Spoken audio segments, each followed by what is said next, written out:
তো এখন দেখাবো সি প্রোগ্রামিংয়ের বেসিক যে স্ট্রাকচার আছে এবং কিভাবে একটি আউটপুট নেওয়া যায়, মানে একটা জিনিস ইনপুট দিলে কিভাবে আউটপুটটা আসবে এটা আমরা দেখব। তো এটা খুবই সিম্পল। তো এর জন্য আমাদের কোড ব্লকসে যেতে হবে। কোড ব্লকসে নতুন একটা ফাইল ক্রিয়েট করতে হবে, সি প্রোগ্রামিং যেহেতু করব। এটা করার জন্য শিফট কিবোর্ডে শিফট কন্ট্রোল এবং এন ক্লিক করলেই একটা নতুন ফাইল চলে আসবে। তো কন্ট্রোল এস দিলে সেটা সেভ হবে। আমরা সেটা কি নামে সেভ করতে চাই সেটা এখানে লিখব, ফাইলের নামটা ধরেন ফার্স্ট বা হ্যালো একটা দিলাম, hello C and dot C. এটা হলো ফাইল এক্সটেনশন, ফাইলটা কি কোন ফরম্যাট এটা বোঝানোর জন্য ইউজ করা হয়। তো সেভ দিলাম। তো এখন একটা ফাইল সেভ হলো। এখন সি প্রোগ্রামিংয়ের যে বেসিক স্ট্রাকচার সেটা লিখব। প্রথমে include hashtag include INCLUD include stdio dot H, এটা একটা হেডার ফাইল। stdio মানে বোঝাচ্ছে হলো স্ট্যান্ড, এটা stdio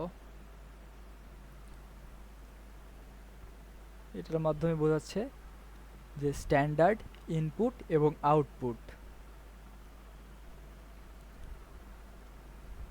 এখন তারপরে ইন্ট মেইন, ইন্ট মেইন এখান থেকে আসলে আমার কোডটা পড়া শুরু করবে যে কি করতে চাচ্ছি।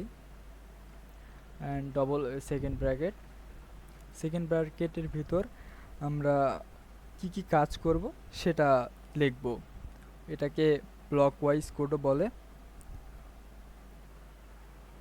তো লিখলাম কোনো কিছু প্রিন্ট বা আউটপুট পেতে আমরা প্রিন্ট এফ এটা ইউজ করতে পারি। প্রিন্ট এফ দিয়ে সিঙ্গেল প্রথম ব্র্যাকেট দিয়ে ডবল কোটেশনের ভিতর আমরা যা লিখব ঠিক সেটাই প্রিন্ট হবে, মানে সেটাই আউটপুট হিসেবে আমরা দেখতে পাবো। তো এখন লিখলাম হ্যালো সি। কোনো কিছু প্রত্যেক লাইন শেষে বা কোনো কাজের শেষে আমরা সেমিকোলন ইউজ করব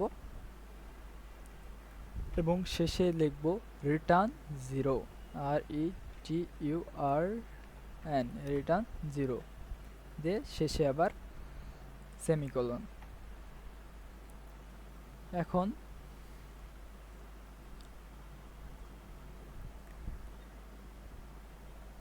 আমরা স্ট্রাকচারটা হলো ঠিক এতটুক, প্রিন্ট এফ বাদ দিয়ে যতটুক, এটা হলো বেসিক স্ট্রাকচার একটা সি প্রোগ্রামিং কোডের।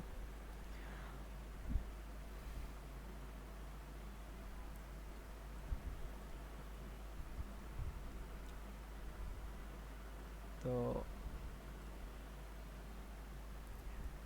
এই যে ইন্ট, এটা একটা ডাটা টাইপ। আর এই যে মেইন ফাংশন, এটা ইউজার ডিফাইন্ড ফাংশন, মানে এখান থেকে প্রোগ্রাম বুঝতে পারবে যে কোডটা রান হচ্ছে বা এখান থেকে কোডটা পড়া শুরু করবে। আর সেমিকোলনের কাজ তো বললাম, কোনো কোড শেষে সেমিকোলন দিতে হয়।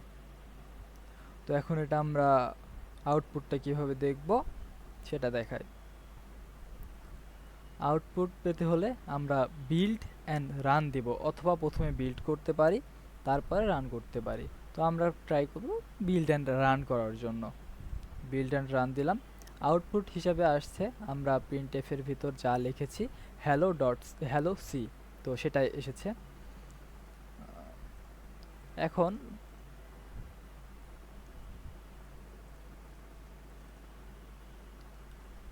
ইরেজার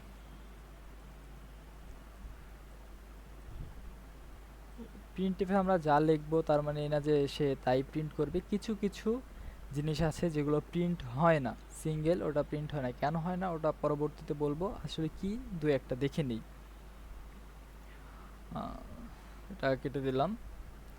তার মধ্যে আছে সিঙ্গেল কোটে মানে ব্যাকস্ল্যাশটা ইউজ, মানে কোড লিখলে সেটা সিঙ্গেল লিখলে আমরা দেখতে পাবো না,